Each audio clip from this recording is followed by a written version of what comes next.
can't skip over the spookiest guy in all of Black Clover. With undead as the theme, I was considering going for Lumiere since he's sort of undead.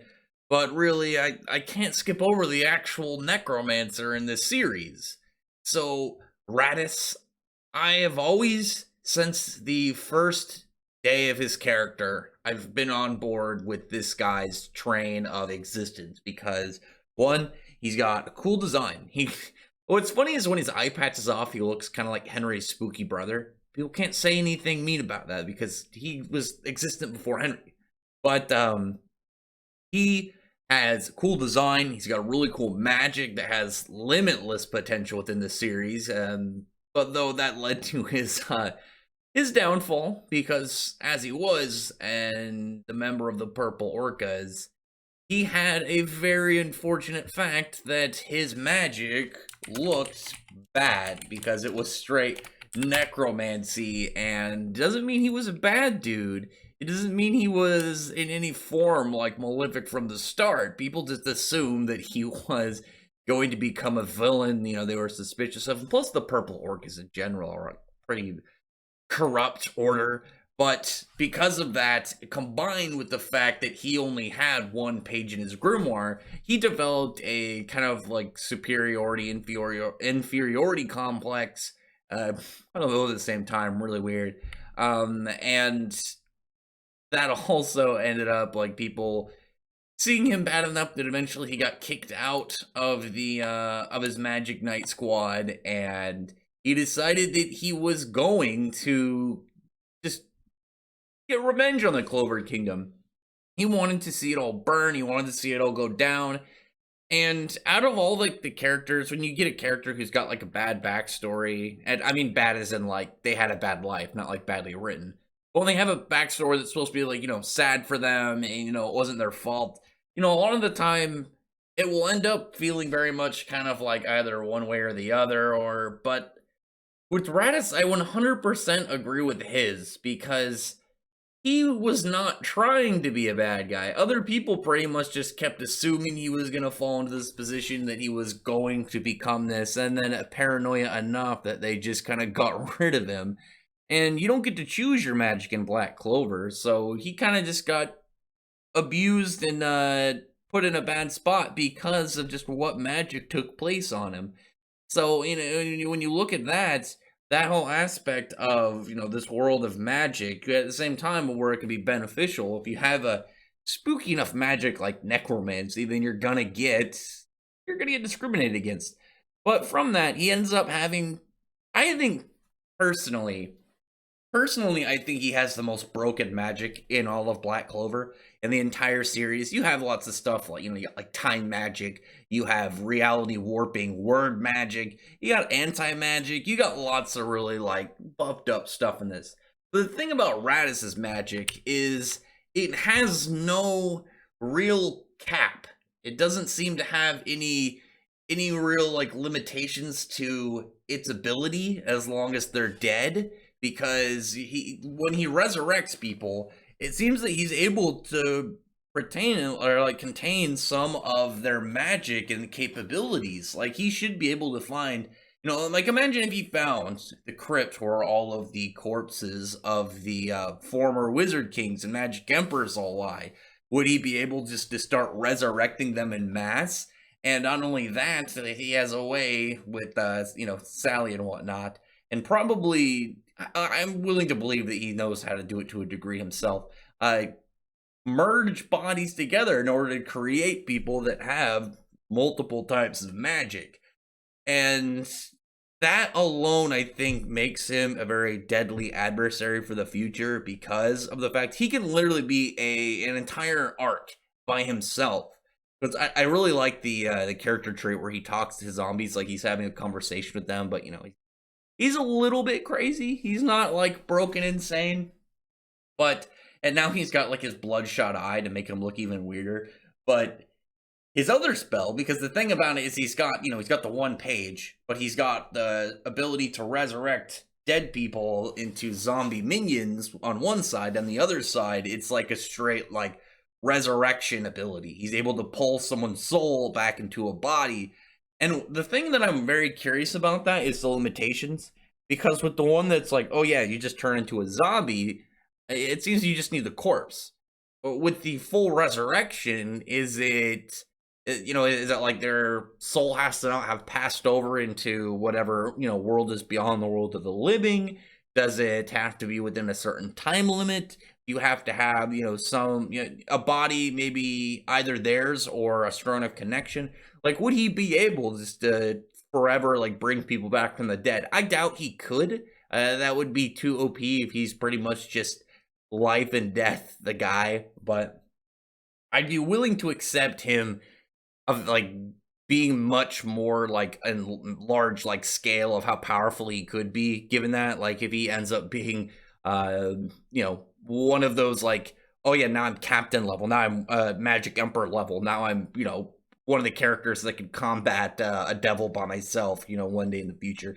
He definitely seems like one of those characters, and I think out of everybody in the series, he currently is the one person I would say right now who holds the spot into being out of everyone we have right now, a potential like big end game villain. Maybe not the end game villain, but one of those like nameable people. Like when you look back and think of the ending parts of the series, like somebody maybe the end villain would recruit because his magic is just so broken.